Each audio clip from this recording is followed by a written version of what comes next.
हाय लोगोफोर खुलुमबाय नोंथांमोनखौ आंनि गुबुन मोनसे भिडिअआव बरनाय थाबाय नै दिनै अक्ट'बरनि 28आव आब' आरो गुमै मोनहानि मन्दिर अपेनिं नै दायो सिमेन्ट बाबाया बेखेवजेनबाय आं फुर्ति आरो जोबोद गोजोननाय मोन्दों मानोना आंनि आब' आरो गुमैया मन्दिर लुफुंनो हानायखौ नुनानै दायो सनापुर गामिनि अरुण ब्रह्म बिथाङा जोबोद बेसेन गोसा बाथ्राफोर बुंलांगोन बेखौ नोंथांमोना नायलांगोन होनना आसा थिबाय आङो गिबियाव जाय सनापुर गामिनि लासित नार्जारी बे लासित नार्जारी बाबानि न'खरा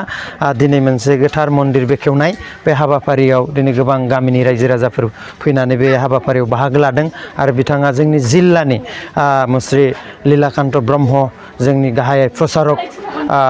आचार्य आरो लेङाइ आचार्य सिमेन्ट बसुमतारी आफा आरो लोगोसे सिमेन्ट आन्चलिकनि सिङाव थानाय प्रसारक आरो जिल्लानि लाइमोननि दिपेन नार्जारी जिल्ला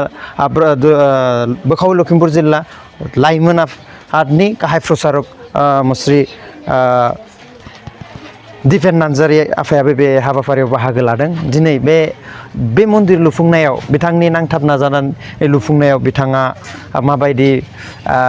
खस्थ'नि गेजेरजों बे मन्दिरखौ मा हास्थायनानै बे लुफुंदों आरो मा थांखि बे मन्दिरखौ बिथाङा एसे समायना लुफुंखो बिनि सायाव जों बिथांनिफ्राय एसे बुंथिं आरो बिथांखौ गिबियावनो जोंनि बे भिडिअ'आव एबा जोंनि चेनेलाव गिबियाव बरायग्रोनाय थाबाय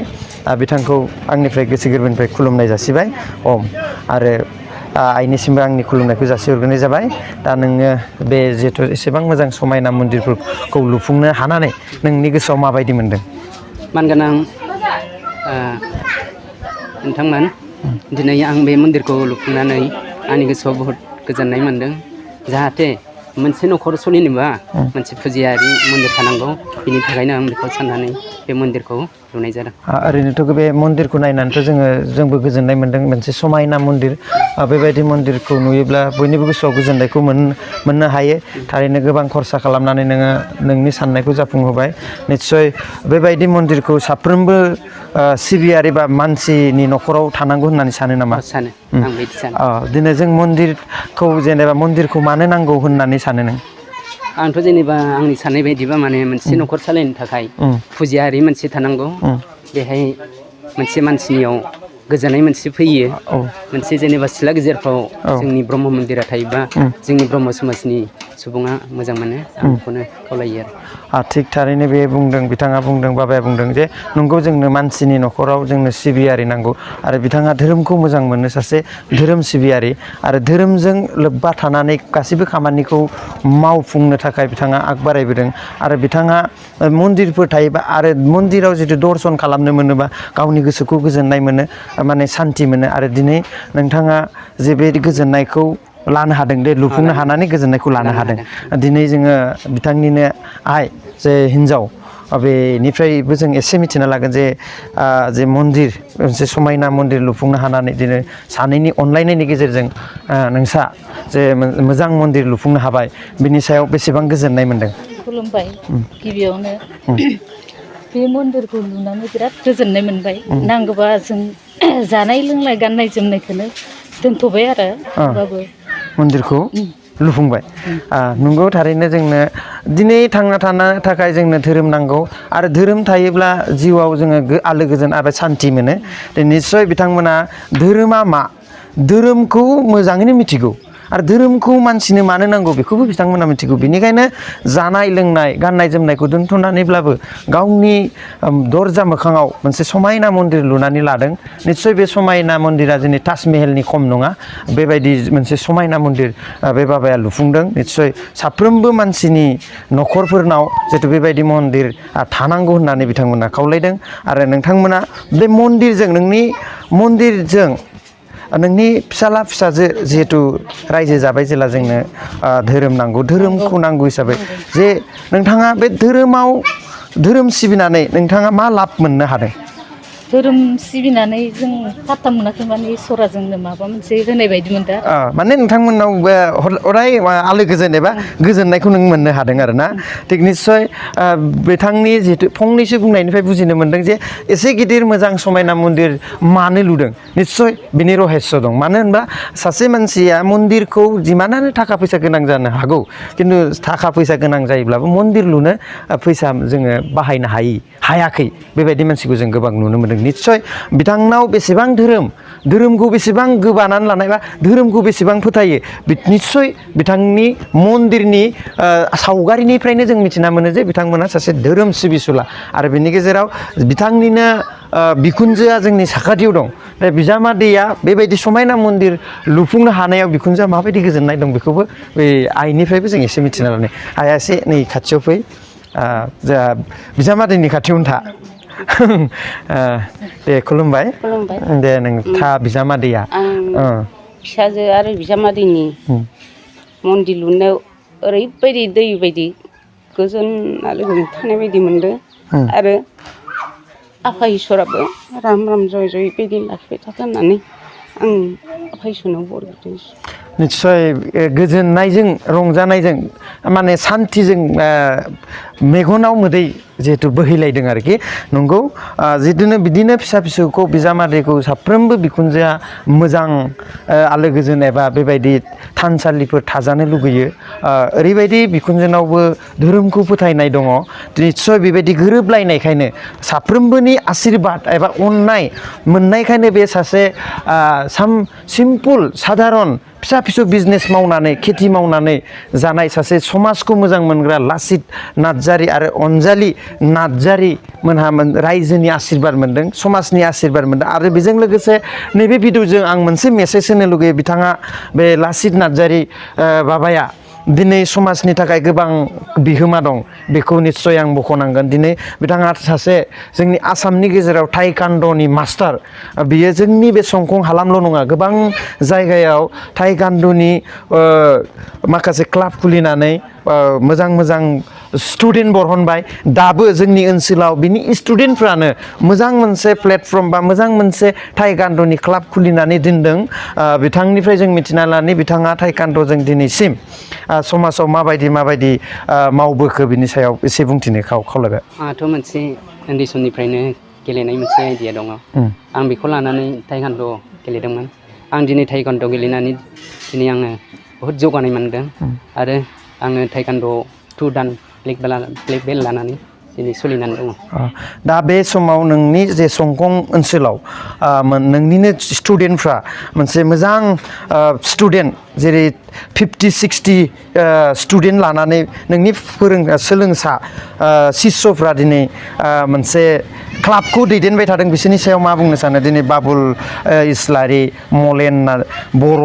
निरेन बर' बिथांमोना नोंनि स्टुडेन्टमोन जों नुनानै मोनदों आरो दा बिथांमोनखौ मा बुंनो सानो आङो बिसोरनि सायाव बहुद गोजोननाय दङ जाहाथे आंनिनो स्टुडेन्ट बिसोरो जाहाथे आंनि बिबानखौ बिसोरो आजावनानै लानो हाबाय आं बिनि थाखाय बहुद गोजोननाय दं जे दिनै जोङो मिथिनानै मोनबाय जिहेतु बिथांनि न'खरनि साफ्रोमबोनि जिहेतु साननाय एबा हास्थायनाय आरो समाजखौ मानसि हारिखौ मोजां मोनसे थांखिजों बिथाङा मोजां समाजनि खामानि मावबोखानाय सासे बेक्ति बेखायनो बिथांनि गोरबोआव समाजनि थाखाय बा मानसिनि थाखाय मा मावनांगौ निस्सय बिथाङा मिथिखायो बेनिखायसो दिनै बे समायना मन्दिरखौ बिथांमोना लुफुंनो हाबाय आरो लुफुंनायनि गेजेरजों बिथांमोना जोंनि ओनसोलाव बा जोंनो मानसि हारिनि ओनसोलाव मोनसे मोजां मेसेज होदों माबायदि मेसेज होनो होनबा जोंनो धोरोम नांगौ आरो धोरोमजों लोगोसे जोंनो थानसालि नांगौ आरो बे थानसालियाव जों सिबिनाय खुलुमनाय मोनफ्रोमबो हाबाफारिखौ लानानै जोंनि फिसा फिसौखौ मोजां गोग्गो गियान एबा गोग्गो सोलोंथाइ होनो थाखाय जोंनो धोरोमखौ निस्सय प्रयजन होननानै बिथांमोना गिबियाव थांखि लानानै बे मन्दिरखौ लुफुंनो हादों निस्सय जोंनि भिडिअनि गेजेरजों साफ्रोम बे बाबानि लासित नार्जारिनि जिहेतु मन्दिर बेखेवनाय हाबाफारिया जोबनानै थांबाय दा नैथि हाबाफारि जिहेतु ब्रह्म धोरोमनि मोनसे गुबैसिन जिहेतु जयग' जाय जयग'खौ ब्रह्म धोरोमा बे जयग'नि बाहेरै जेबो खामानिखौ मावा गिबि जोंनि मोनफ्रोमबो खामानि ब्रह्म धोरोमनि मोनफ्रोमबो खामानि आग बारायनायनि सिगां जोङो जयग' हाबाफारिखौ ब्रह्म धोरोम सिबियारि आफामोना लाग्रोयो। थिग दायो बे लासितनि न'याव जिथु ब्रह्म धोरोमनि मोनसे जयग' हाबाफारिखौबो जोङो दिनै बे गोबां रायजो राजानि जथुमनायनि गेजेराव जोङो जयग' हाबाफारिखौ दिनै बे भिडिअनि गेजेरजों दिन्थिफुंनो नाजागोन। दिनै 1905 मायथाइयाव जिथु गुरुदेब कालिचरन ब्रह्म आफाया जोंनि आसामाव बर'फोरनि गेजेराव बे ब्रह्म धोरोमखौ होफैनानै दिनै बेसेबांबा बोसोर बारबोबाय, दिनै 100 बोसोर बारबोबाय बे ब्रह्म धोरोमा। दिनै बे ब्रह्म धोरोमनि नियम निथि दिनै गासिबो बे नियम निथिखौ दिनै दुलाराय भारतआवनो जिहेतु मिथिजानाय बे ब्रह्म धोरोमा बर'नि गेजेराव दासिमबो बैदिक जुगनि जिथु ब्रह्म जयग' बे हाबाफारिया दिनै जोंनि गेजेराव बर'नि गेजेरावबो मोनसे मोजां जिथु मोनसे मोजां धोरोम हिसाबै बे गनायनानै लाजानाय ब्रह्म धोरोम। दिनै बे जोंनि सनापुर गामिनि गासैबो रायजो राजाफ्रा बे लासित नार्जारि बाबानि न'खराव बे हाबाफारियाव लोब लोब बाहागो लाफैदों आरो बिथांनि मन्दिरखौ लुफुंनायाव साफ्रोमबो बे ओनसोलनि आरो बे गामिनि रायजो राजाफोरनाव गोजोननाय मोनसे लाबोदों आरो गोजोननायखौ बयबो फोरमायदों। जों साफ्रोमबोनि मोखाङाव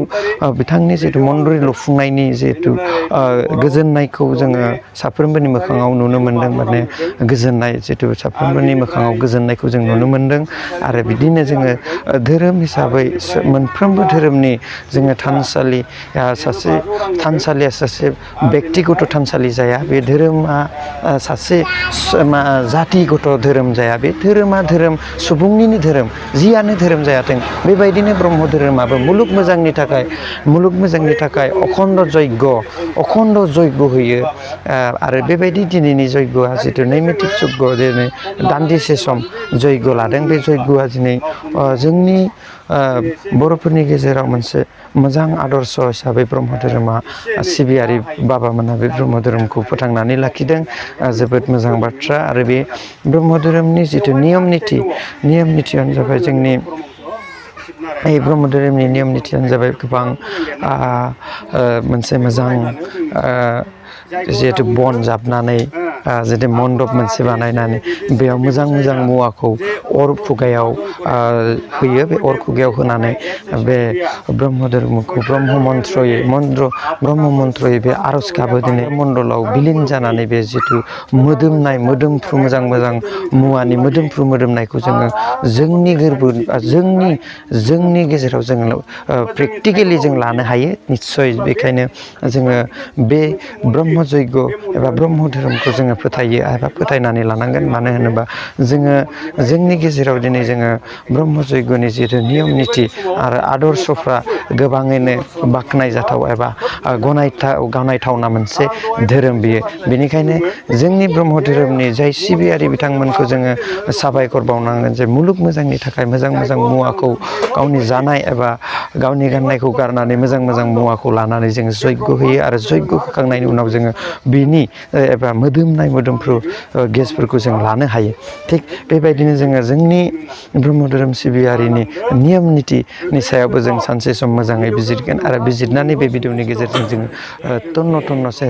ब्रह्म धोरोम आरो ब्रह्मआ मा आरो ब्रह्म जयग'खौ जों मानो होनाय जायो बिनि सायावबो बाबाफोरनिफ्राय जोङो निस्सय मिथिनानै लागोन। दान्दिसे समनि उनाव जोङो जयग'नि सायाव बे बाबामोनजों एसे बिजिरलायगोन आरो बे बाबामोननिफ्राय जोङो जयग'नि ओंथिनि सायाव मिन्थिनो नाजागोन।